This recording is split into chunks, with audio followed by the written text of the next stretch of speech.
Hey guys, tonight we drift backward through time, further than any bedtime story usually dares to go. Imagine Earth not as the gentle blue marble you know, but as a restless sphere cloaked in firestorms, oceans of lava, and skies choked with toxic haze. You're stepping barefoot into an alien world, and trust me, you definitely wouldn't last a minute here. Your lungs would give up faster than a kid trying to run a marathon without Wi-Fi at the finish line. So, before you get comfortable, take a moment to like the video and subscribe, but only if you genuinely enjoy what I do here. And I'd love for you to leave a comment telling me where you're listening from and what time of day it is. Now, dim the lights, maybe turn on a fan for that soft background hum, and let's ease into tonight's journey together. You find yourself wandering along the edges of a planet still young, barely cooled. A teenager among worlds. The ground trembles with every heartbeat of the Earth's core, still venting its anger through geysers of molten rock. Rain doesn't fall in gentle drops yet. Instead, it hammers down in relentless torrents, hissing as it strikes the hot crust. You hear it. The hiss like a giant kettle steaming forever, never running dry. Each step feels like trespassing into a forbidden archive. The seas are not calm and blue. They're more like a churning cauldron, thick with minerals, frothing like soup nobody sane would eat. And yet, it's here, right here, that the very first whispers of life begin to stir. You lean closer, and the mist coats your skin in salty beads, that taste sharp on your lips, like you've licked a battery. Not exactly spa day material, but these conditions are what sculpted the stage. As a writer, I see poetry in this chaos. The earth singing its first verses in thunder and lightning, setting rhythm for life's symphony. As a scientist, I trace the chemistry, hydrogen, carbon, nitrogen, atoms colliding, separating, reforming with each flash of energy. As a kind of archaeologist of time, I brush dust not from pottery shards, but from cosmic debris, piecing together how fire and water dance to make possibility. Overhead, storms crack open the sky. Bolts of lightning fork down, splitting darkness with savage brilliance. You flinch instinctively, but realize, those sparks are not just destruction. They're seeds. Each flash triggers reactions in the broth below, nudging simple molecules into stranger, longer chains. You watch them tumble in the tide like children learning their first steps. Funny, isn't it? Without these tantrums of nature, you wouldn't be here, curled in bed, half listening, half dreaming. Some historians, well, in this case, geologists and biologists, still debate whether life favored the ocean's depths or shallow pools at the surface. Did it rise from volcanic vents, or did it simmer quietly in ponds warmed by sun and steam? The truth might be both, or neither, and that uncertainty feels oddly comforting. After all, stories worth telling often begin in mystery. Imagine picking up a seashell at the beach. Now stretch your mind. The seashell here is a cluster of minerals, not yet alive, but brimming with potential. Waves shove them together, pull them apart, again and again, as if rehearsing a dance routine that will last billions of years. Some bonds fail, others cling stubbornly. It's trial and error, written not in words, but in chemical bonds invisible to your eyes. The air smells acrid, sulfuric, sharp enough to sting. You'd cough, probably complain about your throat, then realize no one designed this world for your comfort. And yet, as uncomfortable as it seems, this crucible is the cradle. Like any good parent, Earth wasn't trying to be cozy. It was trying to be transformative. The sky above is not blue, but tinted a rusty orange, with clouds that look bruised from within. The sun peers dimly, as if embarrassed by the chaos. Still, each ray carries warmth, striking the seas, stirring the chemistry. The irony isn't lost. The same sun that could fry your skin in seconds here is also feeding the reactions that will, millennia later, allow your ancestors to bask safely on a beach. You lean down, touch the water, it scalds, bubbles around your fingers. Pulling back, you laugh softly at your own foolishness. Even in imagination, curiosity burns. That sting becomes a metaphor. The price of discovery is often discomfort, and still, you want more. You bend again, listening this time, hearing not water, but whispers, gurgling, sighing, almost words. Perhaps the ocean is, not the soft velvet night you know, but a heavy cloak pierced by violent sparks. The moon, much closer then, looms huge in the sky, its pull stirring tides that crash like fists against newborn shorelines. You sense the gravity's tug in your bones, as if the planet itself were rocking you in a cradle carved of stone and sea. The stars beyond shimmer faintly through the smoky veil, distant but steady, like a chorus of witnesses to this raw performance. The air hums, alive with static. You pause, tilt your head, and it almost sounds like a giant electrical cord buzzing overhead. In truth, it's a planet rehearsing for creation. Every flash, every rumble is another roll of the dice. And strangely, despite the hostility, there's a kind of reassurance. Even chaos follows rhythms. Even destruction paves the way for beauty. You crouch low, fingers brushing the dark basalt at your feet. The rock is fresh, barely hardened from lava that poured out just days, or centuries, ago, time being slippery here. Its surface still radiates warmth, like an oven left on after the bread is gone. You imagine archaeologists in the far future, perhaps people like me, digging into these stones, tracing isotopes, trying to read the diary of a world too young to write. As you walk along the edge of this primordial shore, droplets sting your cheeks. Acid rain, thicker, heavier than you've ever felt, drizzles down. It tastes metallic, bitter, the sort of thing you'd spit out immediately. And yet, within that rain lies carbon, nitrogen, all the letters of life's alphabet scattered, waiting for someone, or something, to rearrange them into poetry. The waves roar louder, crashing like endless applause. But listen closer, and you catch subtle rhythms, tiny swirls of foam clustering, breaking, reforming. Could it be your imagination? Or are these foamy eddies the earliest whispers of order from disorder, molecules dancing to an invisible beat? Modern textbooks call it prebiotic chemistry. I prefer to think of it as Earth's first lullaby, hummed in a language no one yet speaks. You lie back for a moment on the warm stone, eyes fixed on the furious heavens. Lightning forks again, this time striking so close you feel the vibration ripple through your ribs. Sparks scatter into the water, and in your mind's eye you see them not as random bolts, but as chisels, carving shapes into formless clay. A spark leaps, a chain forms. Another spark, another bond, like beads threading themselves into a necklace, fragile yet determined. It's funny. Scientists today sometimes recreate this in glass flasks, zapping gases with electricity, hoping to catch a whiff of life's first recipe. And they have, in small ways, brewed amino acids, the very building blocks that now make up your skin, your hair, your heartbeat. Imagine that.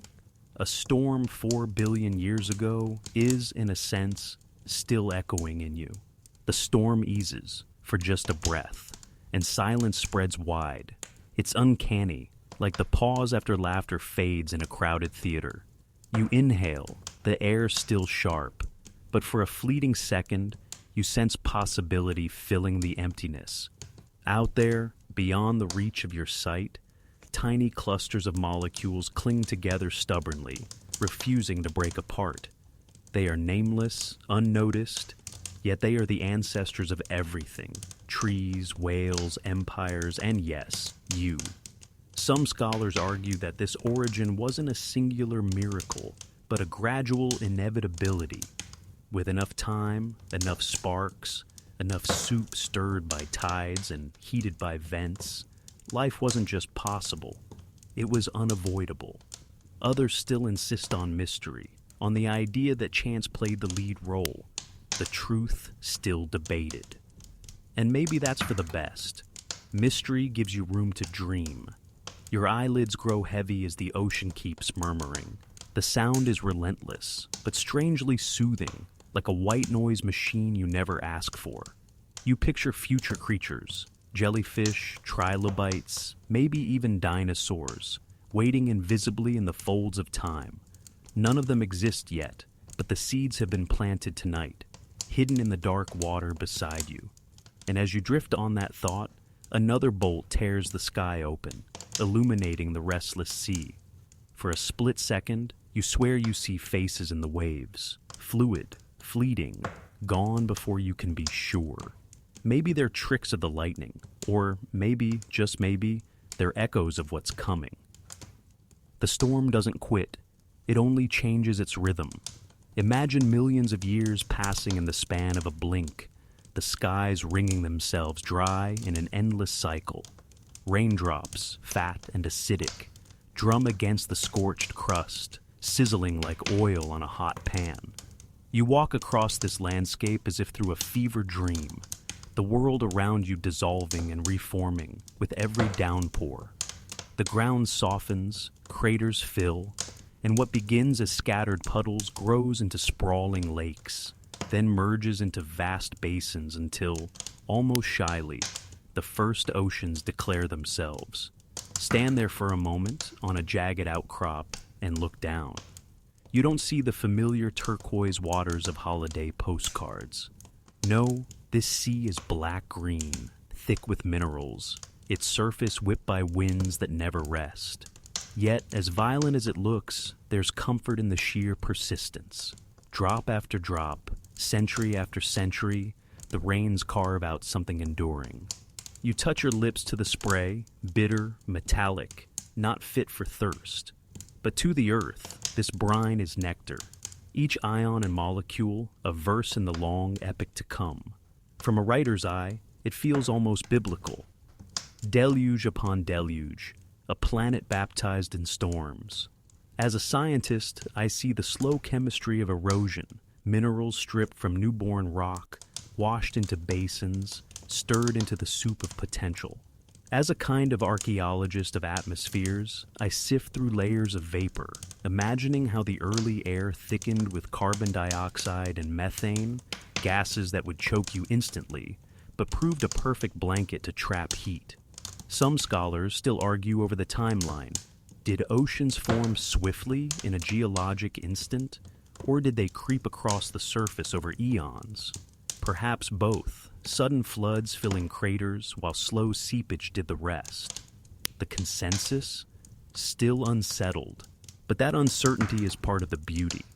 It's like listening to a story where a few chapters are missing, leaving you to imagine the connective tissue yourself. You kneel by the water's edge, watching waves slap against the rock with ceaseless hunger. It's a sound both chaotic and hypnotic, like the background noise of a crowded cafe, if that cafe were run by volcanoes. Each wave leaves behind a smear of salts, glittering faintly in the weak light. You swipe a finger across, and it sparkles like spilled sugar. You chuckle, Earth's first seasoning, though no dish yet exists to sprinkle it on. Thunder rumbles again, low and endless, as if the planet's lungs are learning how to breathe.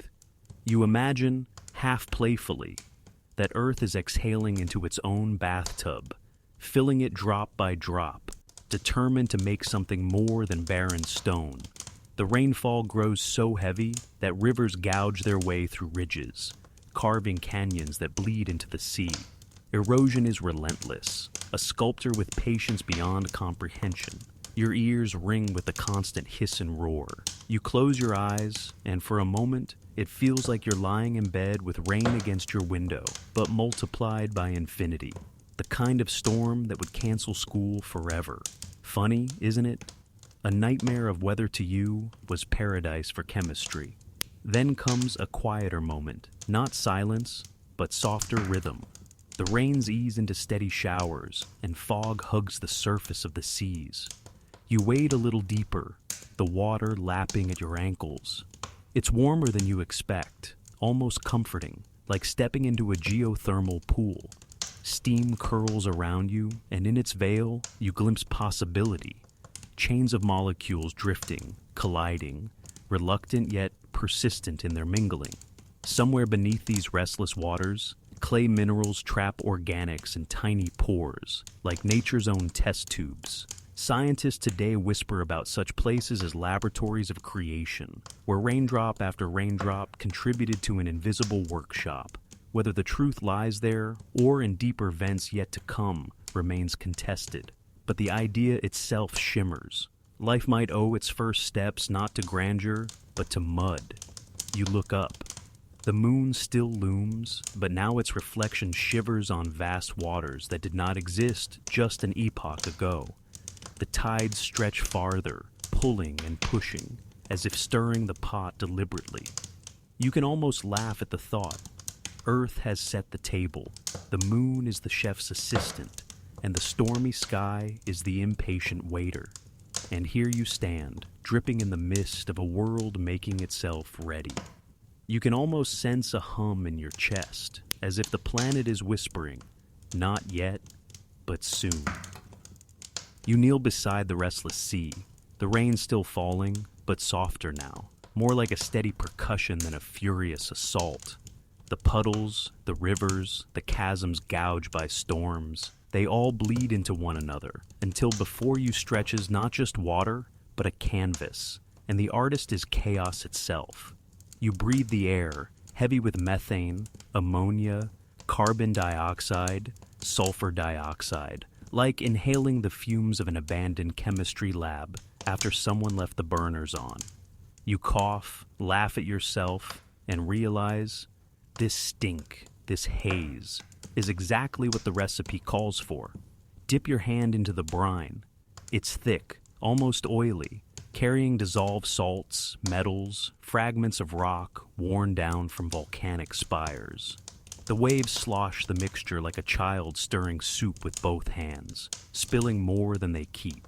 In that soup, though, something subtle begins. Molecules, simple, shapeless things, bump into one another. Most collisions end in nothing, a shrug. But once in a while, improbably, a chain forms. One bead links to another, a few hold together, as if curious about what they could become.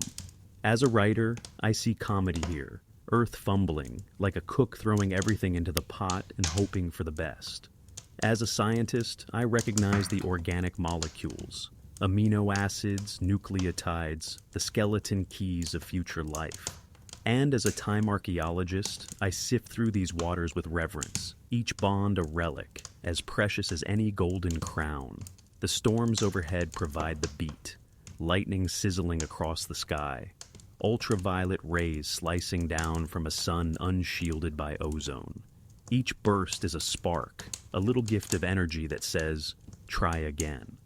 You imagine watching billions of these attempts, the ocean like a Vegas casino where molecules gamble ceaselessly. Most bets fail, but a few win, and those victories echo through time. Some scholars today argue whether these first building blocks came only from Earth's cauldron, or whether meteorites rained down carrying extras, sugars, amino acids already brewed in the dark kitchens of space. The debate is unresolved, and perhaps it always will be. But doesn't that make it richer? The idea that life's ingredients might be both homegrown and cosmic takeout, stirred together in one planetary broth. You wade deeper. The water grips your legs, pulling, swirling. Foam clings to your skin, and when you brush it away, it leaves a faint slickness, like the residue of oil. Strange comfort.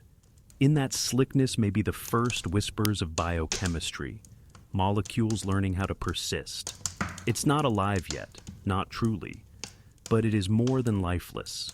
Close your eyes, and you can almost hear them. Tiny voices, not words, but rhythms, repeating patterns in the chaos. Order, struggling to surface. It reminds you of a crowded marketplace, everyone shouting at once, but if you listen hard, you catch a melody underneath. That melody is structure, chains curling, spiraling, holding themselves in place just a little longer than before. Scientists have recreated bits of this in labs. Spark discharges into flasks of gas, droplets evaporating and concentrating organics on hot rock, cycles of wet and dry repeating endlessly. And in the residues left behind, tarry, sticky, ugly, lie amino acids. Imagine that. Ugly sludge as ancestor to songbirds, coral reefs, libraries. It's like discovering your family tree starts in a compost heap. Your feet sink into the mud, and it grips you back, stubborn. The mud is rich with iron, with clays whose layered surfaces catch molecules like sticky notes on a bulletin board. They don't just trap, they organize, aligning the fragments, forcing patterns where none existed. You crouch, scoop up a handful, and in your palm, you see not dirt, but a theater, millions of micro stages where the drama of possibility unfolds. The air vibrates again with thunder, and you flinch, but this time, you smile. You know the storm isn't just spectacle, it's catalyst. Without the violence, there is no chance. You look around at the steaming pools, the black seas, the foamy edges, and you realize this is not destruction. This is rehearsal. And still, questions linger. Did the first true biomolecules form here, in the shallow puddles warmed by sun, or in vents far below the sea, where minerals bubbled upward in eternal darkness? Scholars argue passionately, pointing to evidence, counter-evidence. Yet, perhaps the truth doesn't care for sides. Perhaps the world was generous, offering many laboratories, many experiments, scattering dice until one finally landed in life's favor. The waves rise higher, slapping rock with fury. You lean into the spray, tasting salt, acid, bitterness, and something almost sweet, though it might be your imagination. A sweetness that whispers, almost there. You wander inland, away from the pounding surf, until the roar of the primordial sea fades into a muffled hum.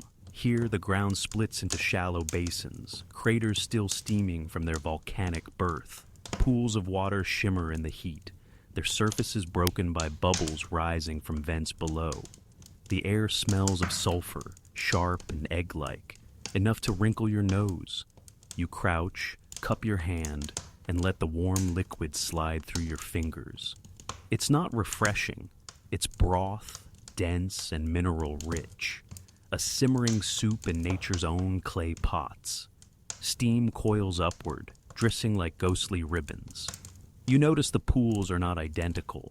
Some glow faintly green with dissolved copper, others rusty red from iron, some nearly black. They hiss and spit as gases escape, the sound somewhere between boiling soup and 1,000 whispering kettles.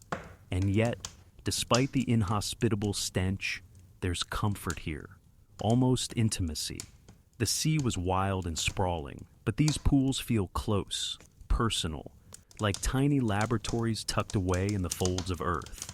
As a writer, I see them as cauldrons in an ancient fairy tale, bubbling with spells unspoken.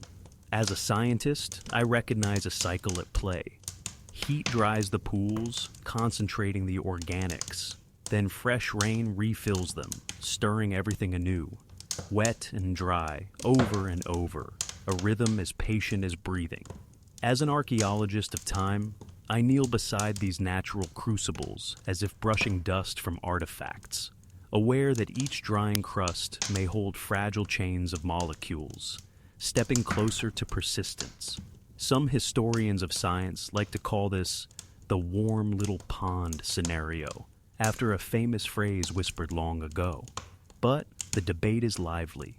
Others argue that these pools would have been too unstable, too easily disrupted by storms. Perhaps. Yet the evidence lingers. Clays, minerals, and drying cycles do create longer chains, proteins, nucleic fragments that feel eerily like precursors of life. The arguments continue, and you smile at the thought. Even now, we are still chasing puddles across the memory of Earth. Kneeling closer, you drag your finger through the mud at the pool's edge. The mud clings, sticky, reluctant to let go. Within that cling lies a secret. It corrals molecules, holds them close, forces intimacy. Bonds form more easily here than in the vast ocean, where chance is diluted by endless waves. In the tight embrace of mud, order emerges. You wipe your hand on a stone, leaving streaks that glisten, and it almost looks like writing. Perhaps it is, molecules scripting their first crude sentences. Lightning flashes again, this time far on the horizon.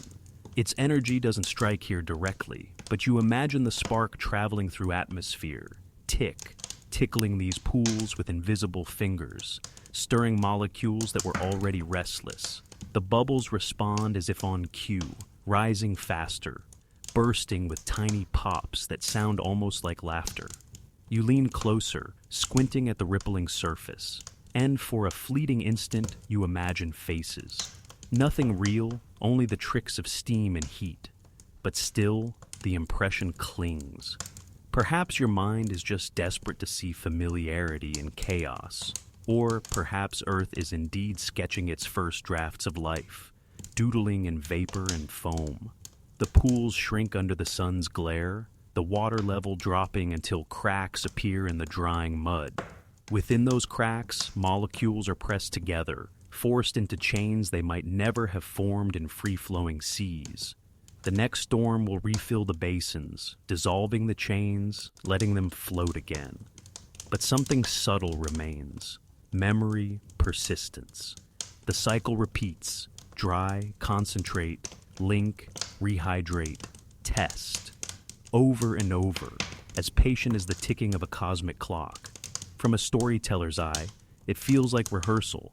Actors practicing their lines before the grand play begins. From a scientist's perspective, it's prebiotic polymerization. Amino acids stitching into peptides, nucleotides flirting with bonds that echo RNA. From an archaeologist's touch, it's like brushing soil away from beads in an ancient grave, except these beads are invisible, and the grave is the entire planet's infancy. The heat shimmers around you, and the pools seem alive, churning though no creature stirs them. You dip a stick of hardened basalt into one and lift it out. A thin film clings, glistening, stretching, before it snaps. For a heartbeat, you see the fragility, the promise, a boundary forming, a proto-membrane, the faint idea of inside and outside. It collapses instantly, but not before leaving its whisper. Try again.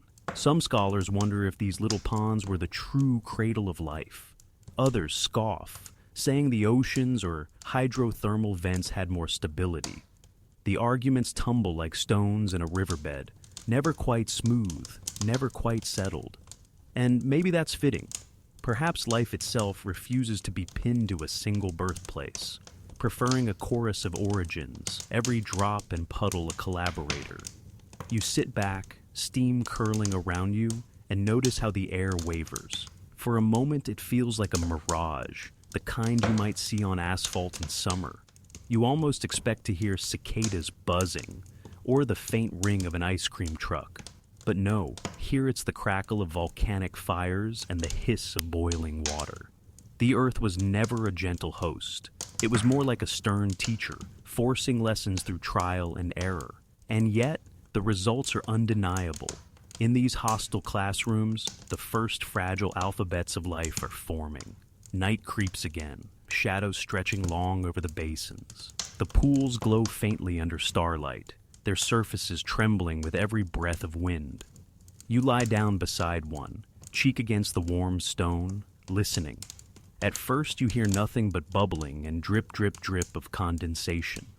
But then, softer than a lullaby, you imagine patterns, tiny rhythms repeated like the practice scales of a piano. Molecules fumbling, failing, trying again, like children learning to speak. The stars above seem closer now, their cold light falling on these simmering cauldrons. And you realize, with a smile, that the story of life is not grand trumpets or sudden miracles. It is this: quiet repetition, cycles of drying and soaking, mistakes and persistence. The pools don't need to shout. They only need to keep whispering, long enough for one whisper to be heard. And as you drift in that thought, the steam curls into your hair, dampening your skin. You blink slowly, eyes heavy, as though the earth itself were rocking you to sleep beside its most secret workshop. The sky darkens, not with the gentleness of twilight, but with the menace of storm. Clouds tower like black fortresses, jagged edges lit from within by flickering veins of fire. You tilt your head upward, and for a breathless moment, the heavens look alive, rolling, snarling, pulsing with an energy almost too great to comprehend. A crack splits the air, lightning lashes down, white hot, striking the surface of a shallow pool. The flash blinds you, the thunder crushes your ribs, and the smell of ozone fills your lungs like a sharp metallic whine. When your eyes clear, you see ripples spreading across the water, carrying more than sound. They carry change. As a writer, I want to say the sky is composing its own poem here. Each bolt a stanza, each echoing boom a refrain. As a scientist, I cannot help but whisper. Electric discharge provides the energy to bond simple gases into complex organic molecules. Methane, ammonia, hydrogen, water vapor, all jolted into dance, rearranging themselves into sugars, amino acids, the alphabet of life. And as a field archaeologist of the cosmos, it feels like uncovering a workshop beneath the soil. Charred tools scattered around, evidence of hands unseen. Another strike follows, then another, until the night blazes like a battlefield of light. You crouch close to a basin and watch the water churn. Tiny droplets leap into the air, shimmering, carrying with them sparks of possibility. For an instant, you imagine them as seeds flung wide by some invisible farmer across the barren land. Seeds that may never sprout, or may one day give rise to forests, oceans, and voices like your own. The air is alive with sound, a constant percussion of thunder. In the chaos, you notice something subtle. The pools do not merely receive lightning, they answer. Patterns of bubbling shift, new scents rise, as if the water itself had tasted fire and found it strangely sweet. Scholars millennia later will try to recreate this in glass chambers with coiled electrodes, Miller, Urey, and others, summoning sparks in miniature worlds. And even then, in sterile laboratories, organic molecules bloom, proof that this storm, however chaotic, was not mere spectacle. It was instruction. It was the cosmos saying, "Here is how you begin." A final bolt cleaves the night, so close it rattles your bones. For a heartbeat, the entire landscape glows. Mountains, pools, steam, and your own wide-eyed reflection in the water. Then darkness swallows it again, leaving only the memory of brilliance. The storm rages on, tireless. You press a hand to the warm stone, feeling the pulse of the earth beneath, and for the first time, you sense partnership. Sky and sea, fire and water, chaos and order, all conspiring together. This is not destruction, this is choreography. And when dawn finally breaks, the world smells different. Richer. As if the air has learned a new word overnight. The night sky clears after the storm, leaving a velvet black canvas pricked with stars. You lie back on a warm rock, chest still humming with the echoes of thunder, and stare upward. The stars look closer than ever, almost within reach. Then, one streaks across the heavens, bright, sudden, dissolving into sparks. You sit up, heart quickening, because you realize these are not just pretty fireworks. They are deliveries. Meteors rain down, some dissolving in flame, others surviving the plunge to strike Earth's surface with a bone-shaking thud. The ground trembles, dust rises, and the air fills with the acrid tang of iron. You approach a still-glowing fragment, its edges pitted and blackened. Inside, a metallic sheen glimmers, as though the universe itself tucked secrets into a suitcase and hurled it across light years just for you to find. As a writer, I can't help but laugh. Imagine Amazon Prime, but with delivery times measured in billions of years and the packaging set on fire before arrival. As a scientist, I recognize what these stones carry: amino acids, complex organics, molecules forged in the cold dark of interstellar clouds. And as a time archaeologist, brushing the dust from its surface feels like handling an artifact from a museum with no curator, no label, only mystery. You break off a fragment. It's heavier than expected, dense, magnetic. When you dip it into one of the primordial pools, the water sizzles, faint vapors rising as if stone and liquid converse in whispers.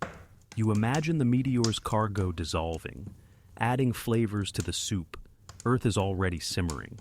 Sugars here, nucleobases there, foreign ingredients blending into the local recipe.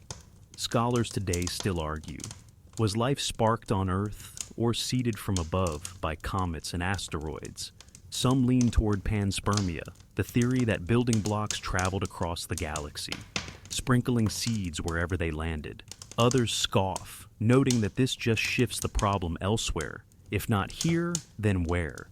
And yet, when meteorites like Murchison were cracked open in laboratories, out spilled dozens of amino acids, as though the cosmos had tucked a recipe card inside. The debates continue, unresolved but tantalizing. You wander among craters filled with water and ash. Some are eerily beautiful, rimmed with glassy fragments formed by unimaginable heat. Others brim with dark slurries where the incoming cargo has already dissolved, feeding Earth's chemistry. You kneel, scoop up a handful, and let it run through your fingers. It sparkles faintly, like powdered stars. A soft thought drifts across your mind. Perhaps Earth was never alone in this work. Perhaps every streak across the sky was a signature, a cosmic reminder. We are all made of the same dust. Above you, another meteor flares, then another, until the night is busy with falling fire. You close your eyes and imagine each one whispering a secret as it burns. Secrets that may one day awaken, stand upright, and tell stories of their own.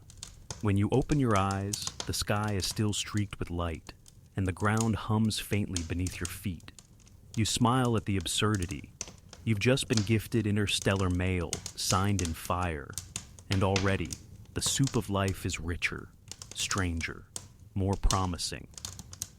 You feel it first as a gentle pull, a tug at your chest that isn't quite the wind and isn't quite the sea. Then you notice the shoreline shifting. Pools that moments ago lapped at your ankles are draining away, pulling back with surprising haste. Hours later, they return, swelling, rising higher than before, foaming at the rocks. Something immense, unseen, is toying with the waters. You lift your gaze skyward, and there it is. The moon, pale and round, newly born of Earth's own torn flesh, now circling like a watchful sibling. It glows softly, though you know it is not alive, not in any sense you'd recognize. Yet its presence is undeniable. With every orbit, its gravity kneads the oceans, pulling them forward, letting them fall back, like some cosmic baker working dough on a planetary scale. As a writer, I see it as choreography. The moon conducting Earth's waters like an orchestra, sweeping them into crescendos and lulls, pulling invisible strings. As a scientist, I whisper, tides create cycles, wet and dry zones, constant mixing of minerals, stirring nutrients in and out of pools. Such motion prevents stagnation. It is a grand stirring spoon, ensuring chemistry never rests.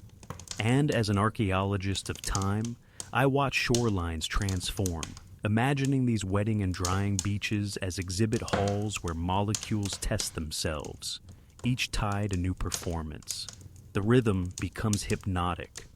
Pools once isolated are refilled with fresh chemistry, like test tubes emptied and reloaded. You crouch and notice patterns left in the sand, rings of dried residue, sparkling under moonlight.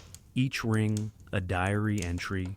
Here water stood, here molecules concentrated, here bonds may have formed. You trace a finger over one such ring, and it crumbles like delicate chalk, dusting your fingertips. Some historians of science argue that without tides, Earth might have stagnated. A quiet world with oceans too still, too uniform. Others remind us that the moon was once far closer, its pull far stronger, tides far more dramatic, even violent. Imagine walls of water racing inland, carving valleys, then retreating, dragging chemistry across miles of rock. Perhaps what you see now is only the softened echo of that primordial fury. You laugh softly at the thought. The moon, calm and serene in poetry, once a mischievous sibling throwing tantrums, splashing Earth's oceans like a child in a bathtub. The night is long, and you sit at the shoreline, watching the water inhale and exhale. Each wave that laps at your feet feels like a conversation, a promise that the ocean is never still. And in the pull of that rhythm, you sense something profound. Cycles, repetition, structure emerging from chaos. The moon may not speak, yet it writes across Earth's waters in tides, in patterns, in endless return. You lean back, close your eyes, and listen. The ocean's breath becomes your own. And beneath it all, you wonder, when life finally stirs awake, will it inherit this rhythm? A heartbeat, a pulse, a tide within flesh? The moon continues its silent vigil above, and down here, the waters never truly rest again. You leave the restless shore behind and descend into darkness, following the pull of curiosity into the abyss. The sea grows colder, heavier, pressing against you with the weight of 1,000 mountains. Sunlight vanishes, swallowed whole, until only blackness surrounds you. And then, out of the gloom, pillars rise. They are vast, towering chimneys built not by human hands, but by the earth itself. Black smoke pours from their mouths, clouds of minerals spewing into the water like ink from some colossal pen. The chimneys glow faintly in places, shimmering with heat, their surfaces encrusted with strange crystals. You drift closer, and the water warms against your skin, unnervingly alive. As a writer, I see cathedrals here, Gothic towers in an underwater night, their spires reaching upward as though in prayer. As a scientist, I know these are hydrothermal vents, places where seawater seeps deep into the crust, heats in molten chambers, then bursts back out carrying sulfur, iron, and metals. And as a time archaeologist, I feel as though I've stumbled into a workshop older than any ruin, where the raw ingredients of existence are hammered out in fire. The plumes swirl, creating gradients, hot against cold, rich against poor, ordered against chaotic. Life adores gradients. They are opportunities, energy ripe for the taking. You imagine simple molecules drifting here, colliding in the mingling currents, some breaking apart, others joining into longer, stranger forms. Tiny pockets in the chimney walls, pores of mineral lattice, serve as natural test tubes, trapping molecules and forcing them to meet. Scholars will argue endlessly about this setting. Some say hydrothermal vents were too volatile, too extreme, their heat destroying as much as it creates. Others counter that the very harshness provided stability. Safe havens in mineral pores, energy flows to power chemistry. The debate, like the smoke, lingers, curling upward, never settling. You press a hand to the chimney wall. It vibrates faintly, a deep rumble, as if the earth itself were breathing through stone. The texture is rough, like pumice, but warm, soothing in its own strange way. You imagine holding a coffee mug fresh from the dishwasher, too hot to grip at first, but comforting once you dare. That's what these vents feel like, domestic and alien at once. Shapes dart past in the dark, tube worms, crabs, creatures that will come much later. But even now the idea of survival hovers. The vents are like villages in the abyss, glowing hearths where warmth and nourishment converge. You can almost picture early molecules clustering here, drawn to the heat, reluctant to leave, like travelers huddled around a campfire. You can't help but grin at the thought: hydrothermal chimneys, the world's first coffee shops, where lonely molecules gather, swap stories, and occasionally decide to stick together. The plumes rise higher, curling into the void. You tilt your head back and watch them vanish into black, a reminder that even in the deepest night, fire finds a way to speak. And somewhere within these walls of stone and smoke, the first whispers of metabolism may already be stirring. You rise from the warm breath of the vents and wander to quieter shores where the sea gives way to flats of mud. At first glance, it seems utterly mundane, just clay, damp and sticky, clinging to your feet as you step. But linger, and you'll notice something peculiar. This mud is not passive. It is patient, almost watchful. Kneel down and drag your fingers through it. The clay holds on to you, reluctant to let go, coating your skin in a fine film. You rinse it in a tide pool, yet the stickiness remains, as if the earth itself wants to keep you. It's in that persistence that a secret hides. Clay is not just dirt, it's structure. It stacks in sheets thinner than a hair, layers upon layers, like pages in a microscopic book. And between those pages, molecules can slip, settle, and, most importantly, congregate.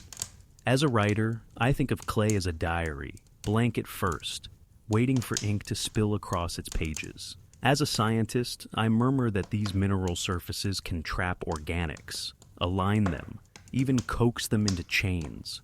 Clay doesn't just hold, it organizes, making order out of soup.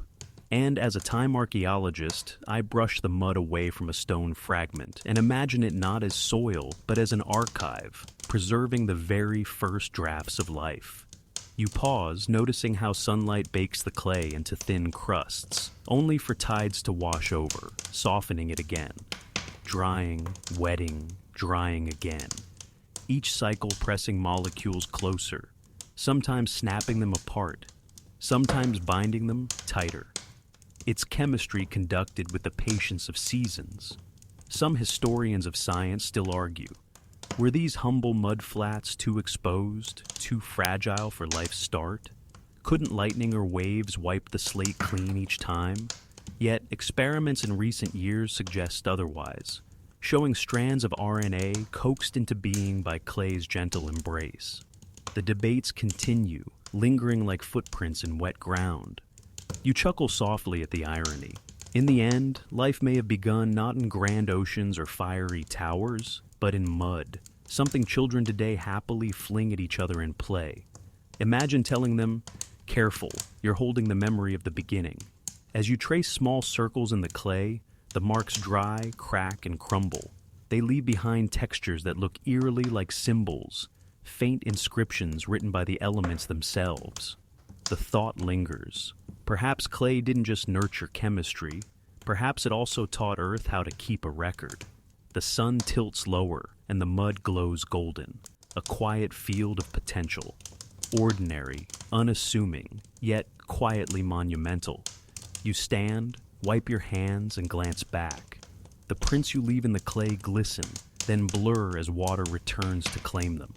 But maybe, just maybe, something small has stayed behind. The clay flats fade into shadow, and in the hush of evening, you begin to notice something delicate stirring. Not creatures, not yet, but strands. Fragile threads, twisting and uncurling in the pools where minerals, tides, and lightning have conspired for ages. They look like filaments of seaweed at first, yet smaller, finer. So fine you wouldn't see them at all without the gift of imagination. And still, you sense them. Strings of letters written in a language you don't yet know. As a writer, I picture them as poems. Short at first, clumsy, sometimes nonsensical, but poems nonetheless. Each strand a line of verse scrawled in water, waiting to be read. As a scientist, I murmur their name. RNA, ribonucleic acid, the molecule that both stores information and performs action. A double duty like a librarian who also teaches the classes. And as a time archaeologist, I crouch beside these pools as though I've discovered an archive with its first fragile scrolls, half disintegrated, but undeniably meaningful. You watch them coil and uncoil, some snapping apart under heat, others sticking together, forming twins, then triplets. In the rhythm of wetting and drying, lightning and tides, they practice replication. Not perfect, never perfect, but enough to try again. Each mistake is a variation, and in those variations hides the possibility of improvement.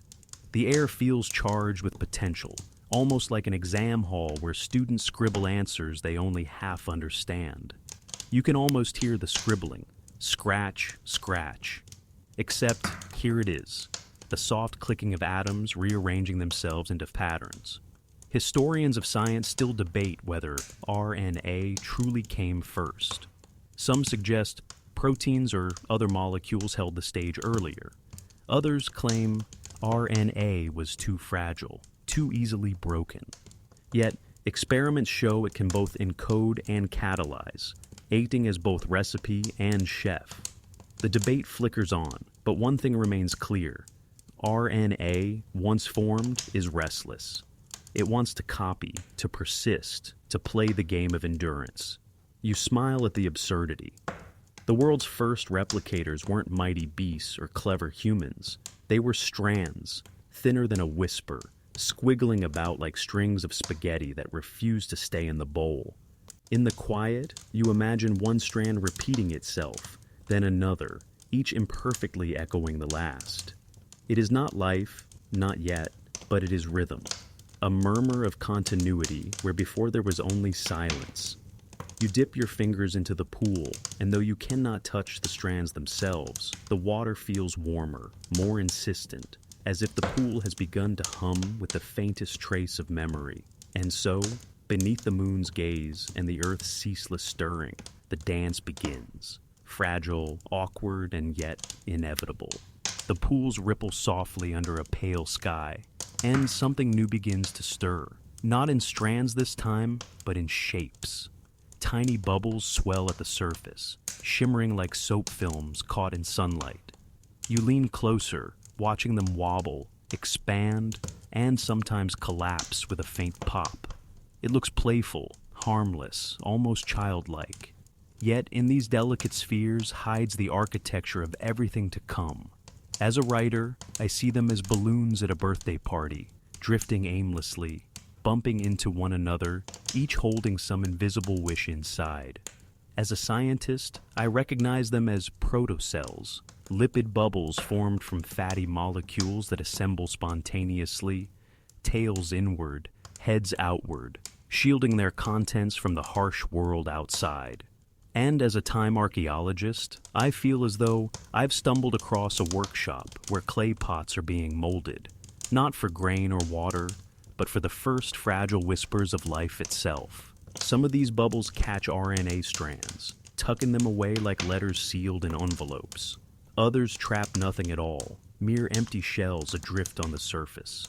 You watch as bubbles split, some by accident, some by design, dividing their contents into daughter spheres.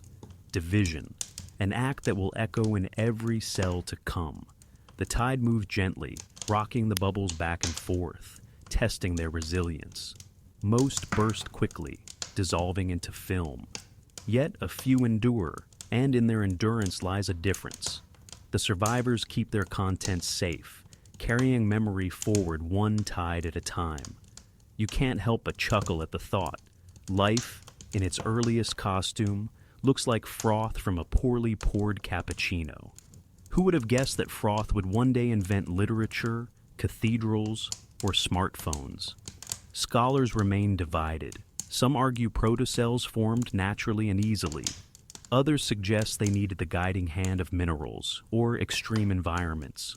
The truth is slippery, like the bubbles themselves, and may forever evade certainty. Still, here they are, floating quietly, a reminder that even simple chemistry seeks shelter. You dip a finger into the water and watch bubbles cling to your skin, tiny mirrors reflecting a distorted image of your face. They burst quickly, leaving only wet traces behind. Yet for that brief shimmer, you feel as though you were staring into the most ancient mirror ever made. You sit beside the pool, watching the bubbles come and go, when a curious rhythm begins to emerge. Not just splitting and merging now, but cycles. Some bubbles last through the night, carrying their fragile RNA guests, only to collapse at dawn. Others burst under the heat of day, but the fragments reassemble when evening cools the water again. It is repetition, and repetition is a kind of memory. As a writer, I see this as rehearsal. The molecules practicing lines for a play they don't yet understand, fumbling, forgetting, trying again. As a scientist, I recognize feedback loops, chemistry feeding back into itself, creating tiny systems that persist a little longer than chance alone would allow. And as a time archaeologist, I lean over the rippling pool as though listening to the oldest workshop songs, tools clinking, fires stoked, apprentices trying their hands again and again. The protocells jostle against each other like crowded commuters, some bursting, others clinging stubbornly to shape. You notice that those holding strands inside seem a little hardier, as if the cargo itself adds stability. When two bubbles bump together, occasionally they fuse, mixing their contents. A crude form of exchange, collaboration at its most primitive. Lightning flashes on the horizon, and you laugh softly. The bubbles shiver as if startled, then resume their quiet bobbing. They remind you of lottery tickets. Most lose immediately, but every so often one carries the right numbers to persist a little longer. Some historians of science still argue whether these protocells were inevitable or merely a lucky accident. Could chemistry really stumble into something so organized without guidance? Perhaps. Yet experiments show fatty acids naturally assemble into membranes, even today, without supervision. The debate remains alive, like the bubbles themselves, appearing, vanishing, returning. You lean close, and one bubble clings to the edge of a rock, stubbornly refusing to pop. Inside, a faint filament wavers, a squiggling passenger sheltered for the moment. You can't help but whisper encouragement, as if your voice might steady its fragile wall. It doesn't hear, of course, but something about speaking aloud makes you feel part of the rehearsal. The tide recedes, leaving clusters of bubbles stranded on wet clay. They shrink, collapse, then wait for the next wave to restore them. A cycle. Fragile, imperfect, yet patient. And with patience comes the whisper of possibility. The tide has returned, lapping softly against the pools, and in its wake, the protocells drift like tiny rafts. They float, they merge, they divide, but now something new flickers within them. Not just shelter, not just memory, hunger. You notice one bubble edging close to a patch of mineral crust, its surface trembling as it absorbs stray molecules seeping from the rock. Another bubble, thinner, weaker, fails to capture enough and collapses into nothing. And so begins the quiet arithmetic of survival. As a writer, I see it as the moment the story acquires stakes, the difference between persistence and disappearance. As a scientist, I recognize the earliest metabolism, protocells scavenging energy from their environment, crude chemical reactions producing tiny surges of power. And as a time archaeologist, I feel as though I'm handling the world's first coins, crude tokens in a barter system older than any civilization. The bubbles nearest the hydrothermal warmth seem livelier, their walls flexing as reactions spark inside. Molecules enter, rearrange, and leave as smaller fragments, releasing just enough energy to keep the bubble intact. You watch as one splits neatly in two, an unplanned division, yet successful, for both daughters continue to drift. It isn't pretty. Most attempts fail, many protocells starve, their fragile films dissolving back into the pool. But the few that manage to feed persist a little longer. And in a world ruled by chance, longer is everything. You chuckle at the thought. The planet's first dining halls weren't grand banquets, but puddles where bubbles slurped minerals like toddlers with soup. No forks, no etiquette, just raw necessity. Scholars will later debate whether these early metabolisms began in sunlight, near vents, or on mineral surfaces. Perhaps it was all three, converging like roads leading to the same town. What matters is that chemistry found ways to cycle, to repeat, to refuel, and cycles are the very heartbeat of survival. You lean close and imagine the protocells whispering to one another. Take in, break down, release, repeat. Over and over, a mantra sung in the silent broth. As night falls, you notice the glow of the vents painting the dark water red and gold. The protocells shimmer faintly in the glow, tiny lanterns drifting in a cathedral of stone. They are not alive, not yet. But they are no longer passive either. They are beginning to make choices, however crude. And in that choosing, the line between chemistry and life blurs a little more. The pools no longer feel empty. Something is happening here, not just strands drifting or bubbles floating, but a subtle conversation. You can almost hear it in the quiet fizz of the vents, in the hush of water flowing over rock. Molecules, once isolated, are beginning to cooperate. One protocell, trembling near the mineral edge, has captured a strand of RNA.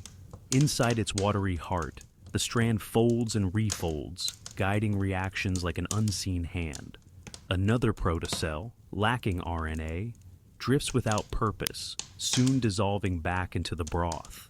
It is a simple lesson written in bubbles and tides. Partnership is power. As a writer, I see this as the first alliance in a long epic, a ragtag band of characters discovering strength in unity. As a scientist, I recognize the dawn of genetic catalytic cooperation. RNA, not only storing instructions, but also accelerating reactions, turning idle chemistry into something persistent.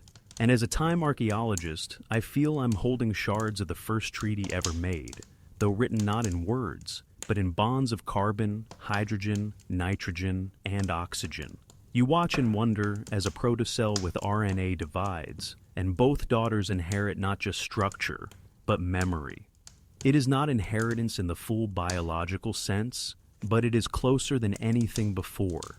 The cycle tightens. Metabolism feeds. RNA organizes. The bubble protects. Three fragile players, each dependent on the others, locked in a dance older than time itself. Most attempts collapse. Strands break apart. Protocells rupture. Reactions sputter out. Yet, here and there, in the froth of failure, a survivor carries forward, a spark passed like a torch through endless darkness. You smile, realizing the irony. The Earth is not building life through perfection, but through mistakes, through collapse, through ruin, through the stubborn persistence of the few that endure. Later, scholars will call this the RNA world hypothesis. But standing here, with the steam curling around you and the faint shimmer of protocells glowing in the vent light, you feel the name is too cold, too clinical. This is not a world. This is a fragile pact, sealed by chance and nurtured by chaos. You lean closer to the water, feeling the warmth rise against your face. The bubbles quiver as if aware of your gaze, and you sense that something irreversible has begun. The tide of cooperation is here, and nothing will turn it back. The vents sigh, a low thrum echoing like the pulse of the planet itself. Around you, the restless tide of protocells stirs. For countless cycles, they have swelled and ruptured, bubbled and vanished. Yet a small fraction linger longer, carrying their delicate strands of RNA as though clutching secret scrolls. Tonight, under your watchful gaze, something shifts. The first sparks of evolution flare. A cluster of protocells, each bearing a similar snippet of RNA, begins to divide with uncanny regularity. Not smoothly, not gracefully. Imagine a baker trying to cut dough with blunt fingers, but enough that the essence within is carried forward. You see one protocell split, and then, after a few moments, its daughters falter.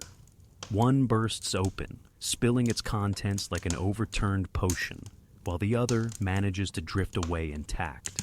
In that fragile survivor is a whisper of continuity. The scientist in me leans forward, marveling. Selection has arrived. Among endless trials and errors, the rare protocells that keep their integrity become the template for tomorrow. The failures feed the environment with broken fragments, recycled into new experiments. It is brutal and wasteful, yet it is also astonishingly efficient. As a writer, I can't help but grin at the drama. Each bubble feels like a character in an ancient play. Some are heroes who endure, others are tragic figures destined to collapse in Act 1. And you, as the listener, sit in the balcony watching fate sculpt its first draft of survival. Here's a funny thought. You've probably worried about exams, job interviews, or tax season. These protocells, their only test is, don't explode too soon. Imagine your boss saying, "Congratulations, you get a raise. Simply avoid bursting like a water balloon for the next quarter." Not such a bad deal, right? Still, the stakes here are cosmic. If a protocell holds together long enough, the RNA inside can replicate. But replication is sloppy. Strands get scrambled, letters skipped, or misplaced. It is exactly this imperfection, this messiness, that fuels the great engine of evolution. Each mistake is a new possibility. Some useless, some harmful, but a rare few. Advantageous. You spot one protocell whose RNA makes it divide faster, producing descendants that spread like gossip in a small town. Another develops sturdier walls, allowing it to survive harsher bursts of vent heat. Slowly, competition emerges, not with claws or teeth, but with replication rates and membrane resilience. The first contest of survival is underway. As an archaeologist, I'd describe this as uncovering shards of the world's earliest drama. Except here, the ruins are still alive, shifting under your eyes. Each protocell is like a fragment of pottery, some crudely made, others refined, yet all hinting at a civilization just beginning to find its form. And you can't shake the thought, these tiny vesicles are ancestors. Not directly, not by a neat family tree, but by lineage of persistence. Every cell in your body, every neuron firing as you drift towards sleep, is an echo of those lucky protocells that didn't burst. The scene hums with potential, and even the steam feels warmer, as though the Earth itself leans closer to watch its experiment succeed. Yet nothing is guaranteed. A change in temperature, a sudden chemical imbalance, could erase everything. The balance here is razor thin, survival measured not in centuries, but in moments. Some historians of science still debate whether RNA truly came first, or whether other molecules shared the stage. But here, now, within this shimmering pool, it feels undeniable. You are watching possibility harden into process, chance morph into necessity. And as you close your eyes, you hear it. Not words, not voices, but a rhythm.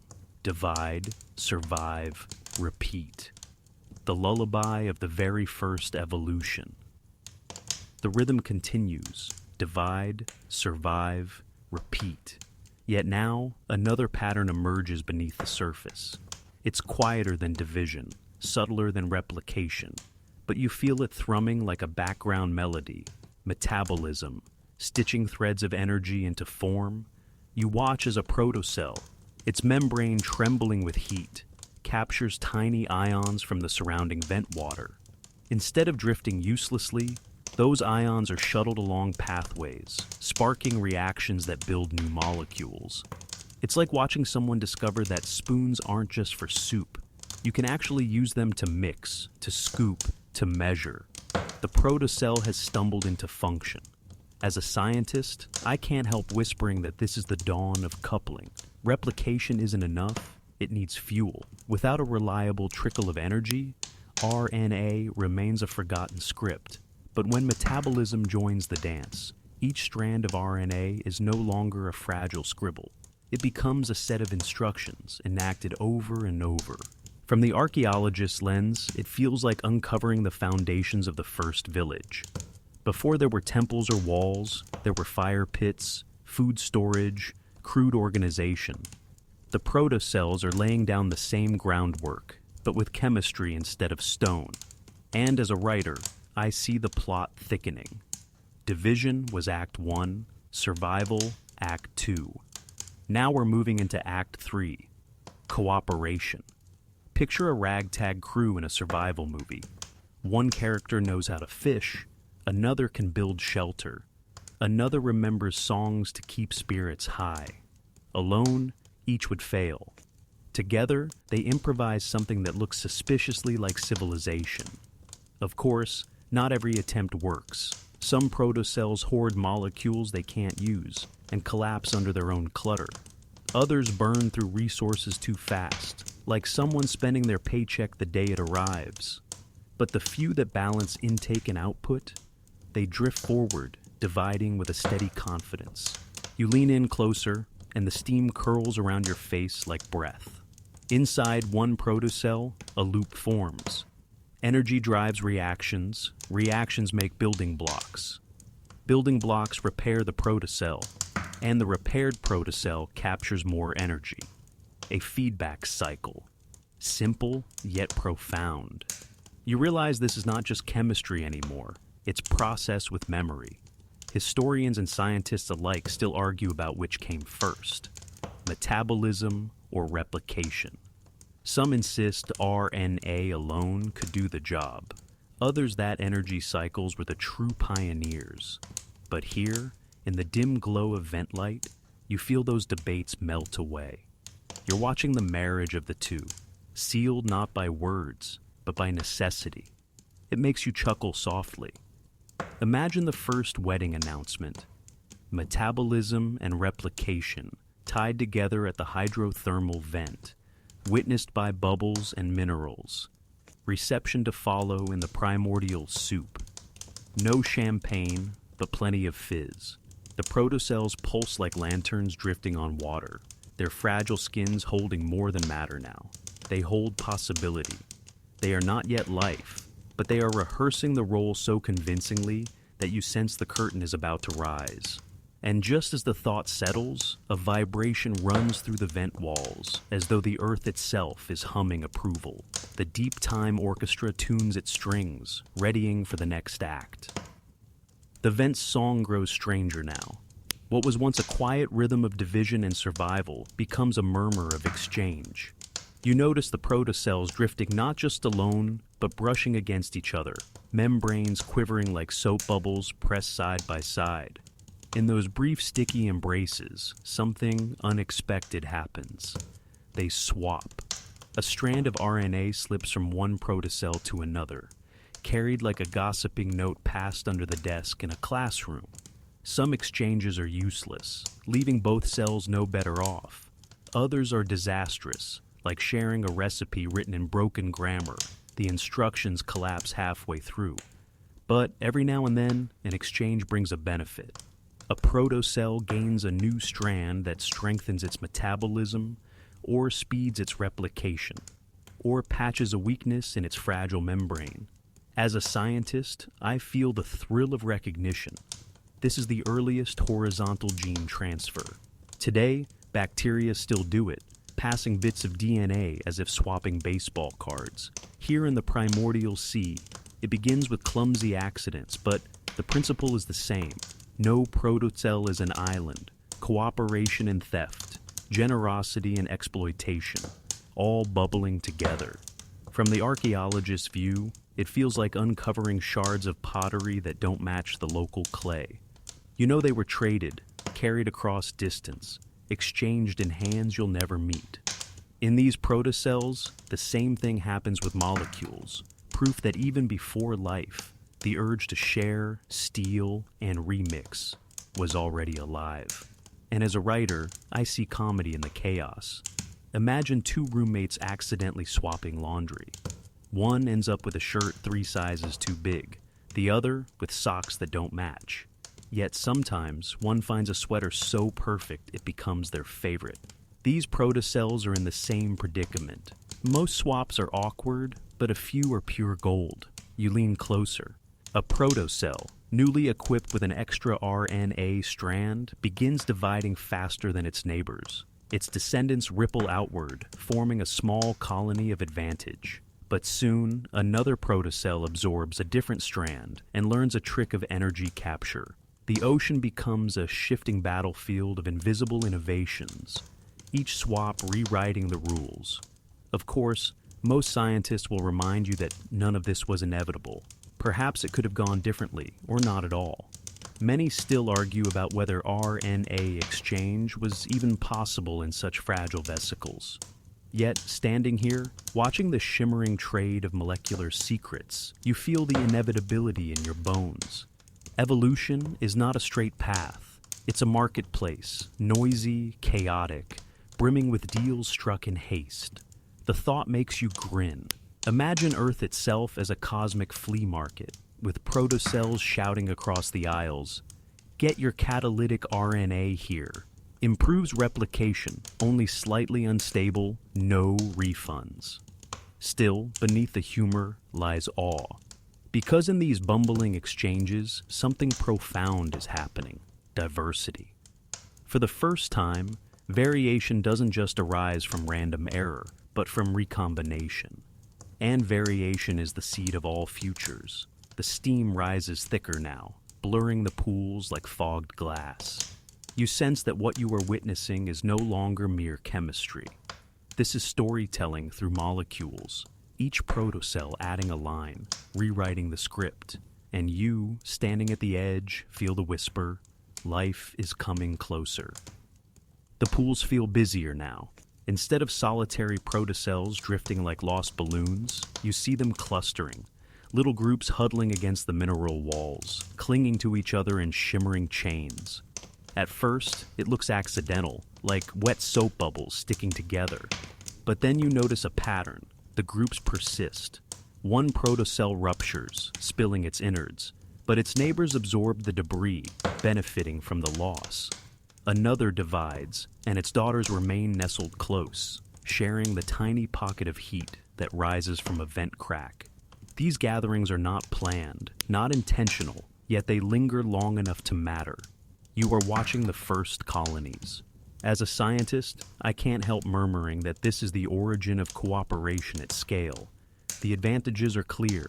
A lone protocell is vulnerable, but a cluster can buffer shocks, share molecules, recycle waste. It's like a primitive insurance policy. Together, they survive storms of chance that would annihilate them alone.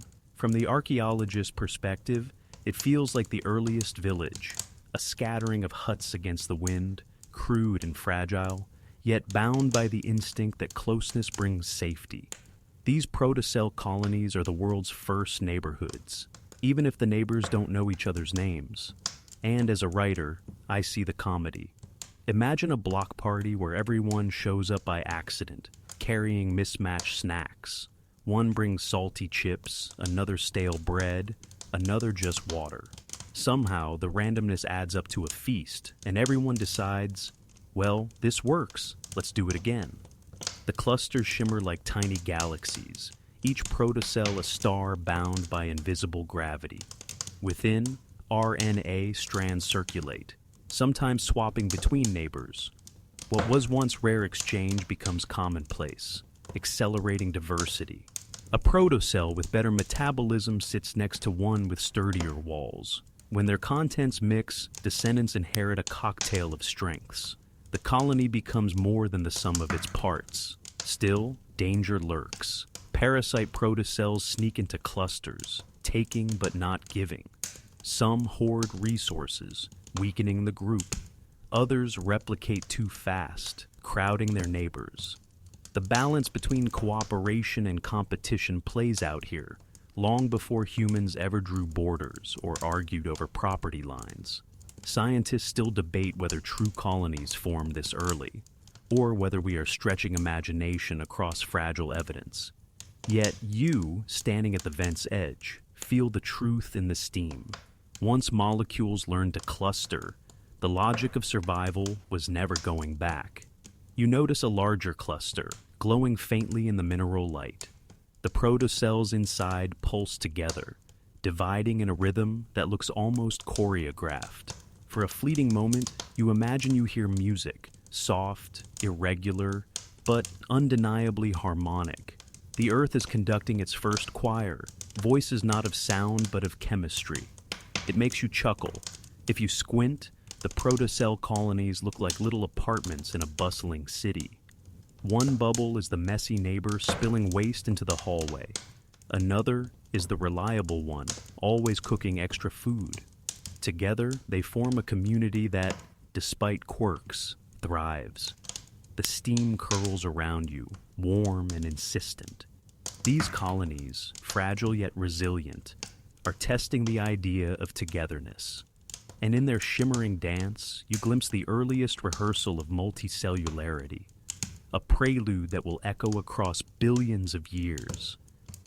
The clusters do not dissolve. If anything, they grow denser, each bubble pressing against its neighbors until the whole group looks like a shimmering raft, drifting on the warm mineral sea. But look closer. Something subtle is happening inside. Not every protocell is doing the same job anymore. In one corner of the colony, a protocell with especially active RNA churns out molecules faster than it can use them. Its neighbors benefit, sipping on the spillover. In another, a protocell develops sturdier walls, becoming a shield at the colony's edge. Others divide more slowly, but act as reservoirs, hoarding raw ingredients until the group needs them. Organization is emerging, not imposed, not designed, but bubbling up from necessity. As a scientist, I whisper, this is division of labor. Once chemistry discovers specialization, efficiency skyrockets. The colony becomes less a crowd and more a network, with each protocell inadvertently performing a role that benefits the whole. It's messy, uneven, full of freeloaders, but it is also astonishing. From the archaeologist's perspective, it feels like finding the first traces of streets in a scattered settlement. At first, there were just huts, huddled close. Now, faint paths appear, channels of movement, hints of order where once there was only chaos. These protocell rafts are the same. No written laws, no deliberate design, just grooves worn by survival. And, as a writer, I see the comedy. Picture a group project in school where no one really planned, but somehow one kid ends up doing the diagrams, another writes the essay, a third just brings snacks, and the last one, well, they show up on presentation day and take half the credit. That's exactly how this colony runs. Inside the raft, RNA still swaps, but now the exchanges feel guided by proximity. Strands spread like rumors, weaving through the protocells until the colony pulses with shared memory. Some RNA strands prove more useful than others, and those sweep quickly through the cluster. Evolution, once confined to individuals, now operates at the level of communities. But not every experiment thrives. Some clusters collapse, torn apart by parasites or weakened by imbalance. Others drift too far from the vent's warmth and dissolve into silence. Survival is still merciless, still dependent on chance. Yet, here and there, clusters persist, learning, not consciously but chemically, that togetherness and organization make them more durable. Scientists still debate whether protocell communities truly organize this early, or whether I'm gilding the lily with imagination. But looking into the shimmering rafts, it's hard to deny that structure, however crude, is taking shape. The raw ingredients of life are beginning to write their own choreography. You smile at the thought, this is the rehearsal for the first true cells. Walls that hold firm, metabolisms that cycle reliably, RNA that remembers and directs. These are no longer dreams, but inevitabilities. And the Earth, with all its heat and storms and restless oceans, has become the stern but patient teacher. The steam thickens, the light flickers across mineral ridges, and the rafts sway gently in the current. You sense the story tilting toward a threshold. What was once scattered chemistry is now a society of molecules, fragile but organized, trembling on the edge of transformation. The colonies drift, shimmering in the vent's warmth, each protocell playing its accidental role in a drama billions of years old. And then, as if the planet has been holding its breath for eons, something crosses the threshold. One protocell is not like the others. Its membrane is thicker, tougher, almost stubborn against the currents. Inside, RNA strands cycle with a rhythm steadier than chance, guiding reactions that feed back into themselves. Metabolism hums, replication continues, membranes hold. It is not flawless, but it is consistent. That is the difference. That is the birth of the first true living cell. You feel the hush of it, as though even the vents pause in their sighing. This moment doesn't arrive with trumpets or banners, just a fragile bubble carrying persistence. Yet it changes everything. Because now, survival is not luck alone. It is pattern, stability, inheritance. As a scientist, my chest tightens at the enormity of it. Chemistry has become biology. Matter has crossed the invisible line into life. No single definition captures it perfectly, but you sense it instinctively, like recognizing the first note of a song you've waited forever to hear. From the archaeologist's lens, it feels like finding the cornerstone of a city buried beneath mountains of sand. Every civilization to come will stand on this foundation. The cell is both artifact and architect, survivor and seed. And as a writer, I see poetry in the fragility. One cell against an ocean, a candle against endless dark. Yet that candle refuses to go out. Its descendants will spill across the world, filling every niche, every tide pool, every shadow. And eventually, after an unimaginable expanse of time, one of those descendants will sit under a soft blanket, listening to this story as they fall asleep. The first cells do not conquer instantly. Many die, many vanish. But enough survive to anchor the flow of evolution. They cluster, divide, spread, and in their humble persistence, they write the first chapter of life's history. You lean back, letting the steam curl around you like a blanket.